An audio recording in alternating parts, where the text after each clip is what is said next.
తెలంగాణలో పార్టీ బలోపేతంపై దృష్టి పెట్టిన బీఆర్ఎస్ సభ్యత్వ నమోదు కార్యక్రమాన్ని వేగవంతం చేసేందుకు కార్యాచరణ ప్రారంభించింది.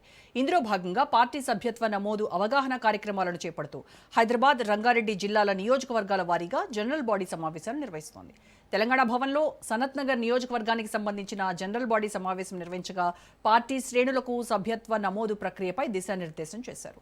అలాగే రేపు ఎల్బీనగర్ నియోజకవర్గ జనరల్ బాడీ సమావేశాన్ని నిర్వహించనున్నారు. నియోజకవర్గాల వారీగా జరుగుతున్న ఈ సమావేశాల ద్వారా పార్టీ క్యాడర్ను సమీకరించి సభ్యత్వ నమోదు కార్యక్రమాన్ని భారీ స్థాయిలో చేపట్టాలని బీఆర్ఎస్ నాయకత్వం భావిస్తోంది. సమావేశాలు పూర్తయిన వెంటనే రాష్ట్ర వ్యాప్తంగా సభ్యత్వ నమోదు కార్యక్రమానికి అధికారికంగా శ్రీకారం చుట్టనున్నట్టు పార్టీ వర్గాలు చెబుతున్నాయి. సభ్యత్వ నమోదుతో పాటు ఓటర్ ప్రక్షాళన కార్యక్రమం సర్పై కూడా ఫోకస్ చేసి ప్రజలకు, క్యాడర్కు అవగాహన కల్పించాలని అగ్రనాయకత్వం పిలుపునిస్తోంది. దీనికి సంబంధించి పూర్తి ఇన్ఫర్మేషన్ మా ప్రతినిధి సైదులు లైవ్లో అందిస్తారు. సైదులు, బీఆర్ఎస్ చేపట్టిన ఈ సభ్యత్వ నమోదు డిజిటలైజేషన్ ప్రోగ్రామ్కి సంబంధించి అక్కడ అంటే గ్రామీణ స్థాయిలో ఉన్నటువంటి క్యాడర్కు, కార్యకర్తలకు వీటిపైన అవగాహన ఉంటుందా?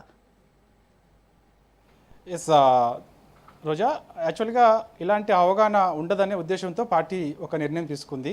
సో దానిలో భాగంగా ముందుగా గ్రేటర్ హైదరాబాద్ పరిధిలో ఉన్నటువంటి నియోజకవర్గాల వారీగా బీఆర్ఎస్ వర్కింగ్ ప్రెసిడెంట్ కేటీఆర్ సమావేశాలు నిర్వహిస్తున్నారు. సో ఆ సమావేశాల్లో భాగంగా ఈ యొక్క అంశాలన్నింటిని కూడా వివరంగా చెప్తూ ఉన్నారు. అంటే మనకి డిజిటల్ సభ్యత్వ నమోదు కార్యక్రమం ఎందుకు తీసుకోవాల్సి వచ్చింది, సో డిజిటల్ సభ్యత్వ నమోదు తీసుకోవడం వల్ల సో అటు ఎవరికైతే ఎవరైతే మెంబర్షిప్ కావాలనుకుంటారో, పార్టీ సభ్యత్వం కావాలనుకుంటారో, సో వారికి కలిగే ప్రయోజనాలు ఏంటి, సో దాంతోపాటు ఆ కుటుంబ సభ్యుల వివరాలు పార్టీకి తొందరగా తెలియాలంటే, ఏదైనా సమస్య వచ్చినా లేదంటే వారితో కాంటాక్ట్ కావాలన్నా కూడా తెలియాలంటే ఎందుకు అది ఆ నిర్ణయం తీసుకున్నామనే విషయాలన్నింటిని కూడా వివరంగా నియోజకవర్గాల వారీగా నాయకులకు పార్టీ వివరిస్తూ ఉంది. దానిలో భాగంగా ఈరోజు సనత్ నగర్ నియోజకవర్గ సమావేశం తెలంగాణ భవన్లో జరిగింది రోజా. సో అందులో ఈ అంశాలన్నింటినీ కూడా బీఆర్ఎస్ వర్కింగ్ ప్రెసిడెంట్ కేటీఆర్ వివరించారు. సో ఈ అంశాలు ఎందుకు తీసుకున్నాము, డిజిటల్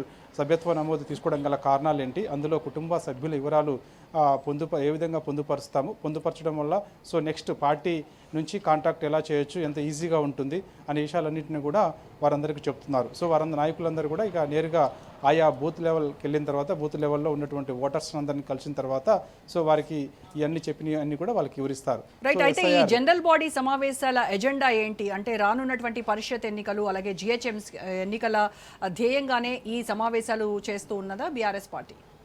తప్పకుండా రోజా, ఇదే విషయం మీరు గతంలో కూడా అడిగారు. సో ఖచ్చితంగా జిహెచ్ఎంసీ ఎన్నికల దృష్టిలో పెట్టుకొని ఈ యొక్క డిజిటల్ సభ్యత్వ నమోదు కార్యక్రమం చేస్తున్నామని కూడా అంటే అది అధికారిక ప్రకటన చేయనప్పటికీ కూడా ఇంటర్నల్గా తెలిసిన సమాచారం, పార్టీ వర్గాల ద్వారా మనకు తెలిసిన సమాచారం ఏంటంటే సో ఎన్నికలు ఎప్పుడు వచ్చినా ఏదొచ్చినా సరే ఖచ్చితంగా డిజిటల్ సభ్యత్వ నమోదు ఉండాలి. దాంతోపాటు ఈ మధ్యకాలంలో కేంద్ర ప్రభుత్వం కూడా మనకి జూన్ 25 నుంచి జూలై 25 వరకు కూడా మనకి స్పెషల్ మనకి ఇంటెన్సివ్ రివిజన్ అనే ఒక ఎస్ఐఆర్ ప్రక్రియ తీసుకుంది. కాబట్టి సో దానిలో భాగంగా ఈ యొక్క ఎస్ఐఆర్ ప్రక్రియలో భాగంగా కొందరి ఓట్లు తొలగించే అవకాశం ఉంటుంది. కాబట్టి సో ఆ ఓటరు ఆయా పరిధిలో ఉన్నప్పుడు సో ఆ ఓటు ఉందా లేదా, అసలు లేనప్పుడు ఏం చేయాలనే విషయాలన్నింటినీ కూడా సో ఇవన్నీ అంశాలన్నింటినీ కూడా అవగాహన కల్పిస్తూ ఉన్నారు. సో ఎందుకంటే రాబోయే రోజులలో మనకి జిహెచ్ఎంసీ ఎన్నికలతో దగ్గర పడుతున్న వేళ సో అటువంటి ఇబ్బంది ఉండకుండా చూడాలని చెప్పేసి కూడా అంటున్నారు. సో ప్రతి బూత్ లెవెల్లో గ్రేటర్ హైదరాబాద్ పరిధిలో ముఖ్యంగా బీఆర్ఎస్ పార్టీకి ఎక్కువ ఓట్లు ఉన్నాయని, గతంతో పోలిస్తే ఈసారి ఎక్కువగా పెరిగాయని చెప్పేసి, ఏ పార్టీకి లేనంత ఆదరణ బీఆర్ఎస్ పార్టీకి హైదరాబాద్లో ఉన్నదని, సో ప్రతి బూత్ లెవెల్లో కూడా గ్రేటర్ హైదరాబాద్ పరిధిలో బీఆర్ఎస్ ఓటర్లు ఉన్నారు. కాబట్టి సో వారిని తొలగించే అవకాశం ఉంది అని చెప్పేసి కూడా బీఆర్ఎస్ పార్టీ భావిస్తుంది. సో దానిలో భాగంగా ఎస్ఐఆర్ ప్రక్రియ ద్వారాగా తొలగిస్తే ఎందుకు తొలగించారు ఏంటి అనేది కూడా ఎప్పటికప్పుడు బీఎల్ఓతోటి సంప్రదించి మాట్లాడాలని కూడా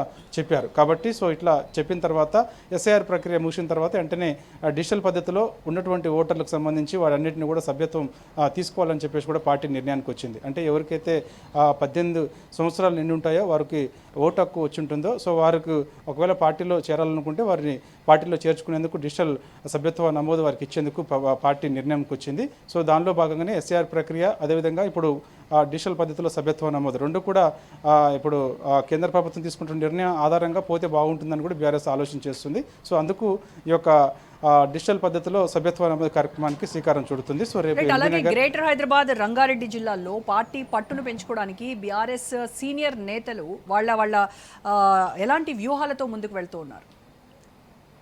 ఎస్, సీనియర్ నేతలు ఎప్పటికప్పుడు కొన్ని సమస్యలపైన ఫోకస్ చేస్తూ ప్రజల్లోనే ఉంటూ ప్రజల సమస్యలు పరిష్కారం అయ్యే దిశగా కూడా అడుగులు వేస్తున్నారు.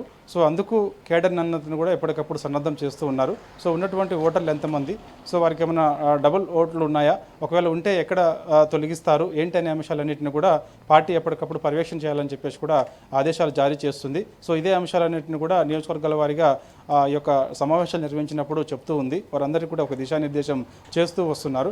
కాబట్టి ఒక క్లారిటీ అనేది, అంటే ఎందుకు ఎస్ఐఆర్ ప్రక్రియ ముగిసిన తర్వాత అసలు ఎంతమందికి గ్రేటర్ హైదరాబాద్ రంగారెడ్డి జిల్లాలో ఓటు హక్కులు ఏమైనా డబుల్ ఉన్నాయా, సింగిల్ ఉన్నాయా, ఎక్కడెక్కడ ఉన్నాయి ఏంటి అనే విషయాలు తెలిసిన తర్వాత సో అప్పుడు ఒక క్లారిటీ మనకు వచ్చే అవకాశం అయితే ఉంది. దాని ద్వారా ఇక పార్టీ కార్యక్రమాలకు సంబంధించి విస్తృతంగా పని నుంచి వేగవంతం చేయాలని చెప్పేసి కూడా చేస్తున్నారు. కాబట్టి అందుకు పార్టీ బలోపేతం దిశగా అడుగులు వేయాలని, అందులో భాగంగానే కొత్త ఓటర్లను ఆహ్వానించాలని చెప్పేసి కూడా నాయకులకు ఒక దిశానిర్దేశం కేటీఆర్ చేస్తూ ఉన్నారు. రోజా.